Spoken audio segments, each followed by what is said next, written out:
ఈ వీడియోలో మనం భగవద్గీత అధ్యాయము 2 శ్లోకము 50ను పరిశీలిద్దాం.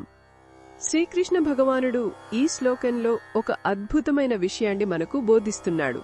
అదే సమత్వ బుద్ధి.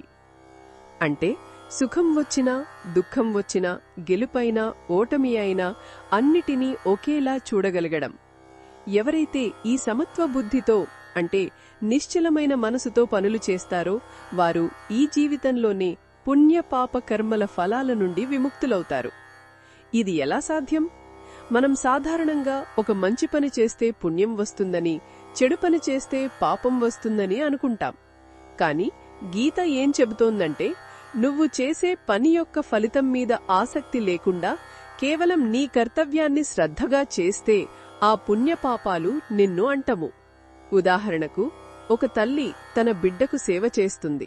ఆ సేవ వెనుక నాకేం లాభం అనే ఆలోచన ఉండదు. కేవలం ప్రేమ, కర్తవ్యం మాత్రమే ఉంటాయి. అదేవిధంగా మనం మన పనులను ఫలాపేక్ష లేకుండా ఈశ్వరార్పణ బుద్ధితో చేస్తే ఆ కర్మబంధాలు మనల్ని కట్టిపడేయవు. అందుకే అర్జునుడితో శ్రీకృష్ణుడు యోగంలో స్థిరపడమని చెబుతున్నాడు.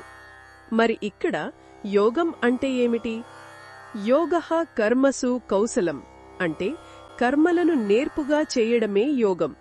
ఈ నేర్పు అంటే కేవలం శారీరక నైపుణ్యం కాదు, అది మానసిక నైపుణ్యం.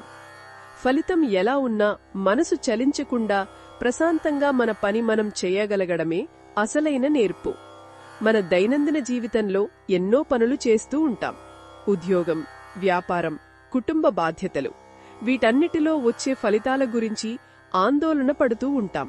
కాని ఈ శ్లోకం మనకు ఒక మార్గాన్ని చూపుతోంది. నీ పనిని నువ్వు 100% శ్రద్ధగా చెయ్యి, కాని ఫలితాన్ని భగవంతుడికి వదిలేయి. అప్పుడు నీ మనసు ప్రశాంతంగా ఉంటుంది. ఆ ప్రశాంతతే యోగం.